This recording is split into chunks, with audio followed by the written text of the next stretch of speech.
Shalom, selamat pagi Bapak Ibu Saudara-saudariku yang terkasih di dalam Tuhan Yesus Kristus.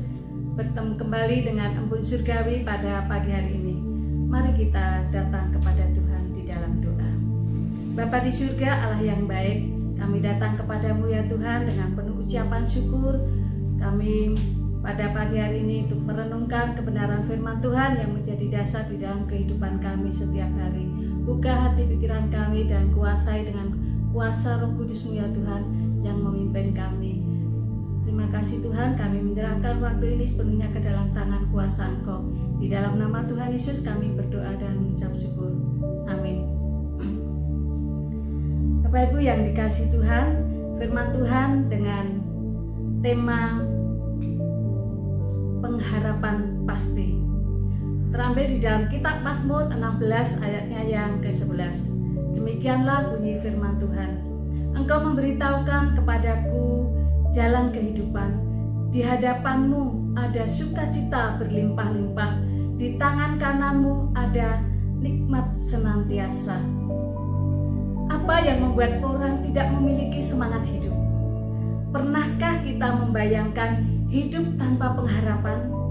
Seandainya kita memiliki sesuatu yang diharapkan, sesudah kehidupan ini, apa dampaknya? Apa yang kira-kira akan terjadi dengan kita? Sulit sekali rasanya bagi kita yang ada di dalam Tuhan membayangkan hidup ini tidak ada pengharapan. Orang yang tidak memiliki pengharapan akan merasa hampa. Ada rasa kekosongan di dalam hidupnya.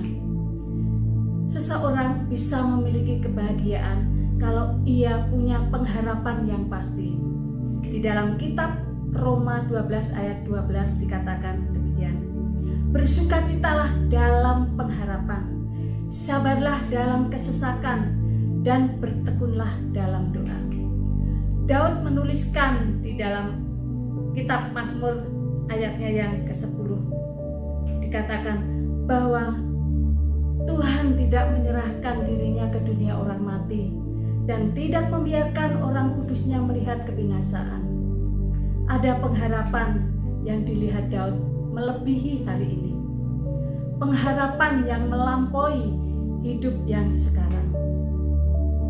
Saudaraku yang dikasihi Tuhan, hidup ini akan berakhir. Tetapi nanti akan ada pengharapan yang jauh lebih membahagiakan.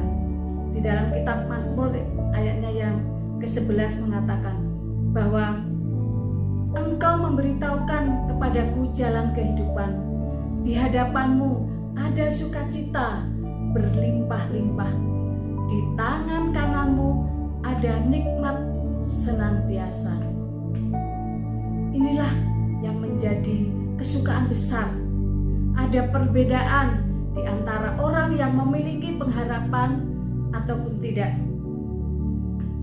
Saat seseorang menderita sakit keras dan dokter sudah angkat tangan, orang sakit ini yakin dan percaya bahwa Tuhan turun tangan. Ada pengharapan di dalam Tuhan. Ada pengharapan baru di dalam Tuhan Yesus yang tidak pernah berakhir. Kehidupan tidak hanya sebatas di dunia saja. Semua yang kita miliki saat ini, harta, rumah, mobil, kedudukan, dan lain sebagainya, bisa dinikmati selama kita masih hidup. Bukan pada hal-hal tersebut kalau kita sudah dipanggil oleh Tuhan.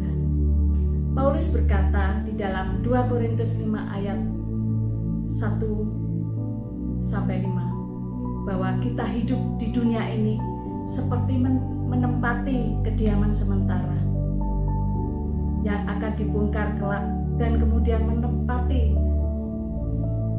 tempat kediaman surgawi bersama Allah, menikmati segala sukacita. Bapak, Ibu, dan saudara-saudariku yang dikasihi Tuhan, kita sebagai orang percaya hidup yang kita jalani ini maknanya melebihi hari ini. Berbahagialah kita yang memiliki pengharapan pasti di dalam Tuhan Yesus Kristus. Yakinlah bahwa pengharapan yang pasti di dalam Tuhan Yesus Kristus.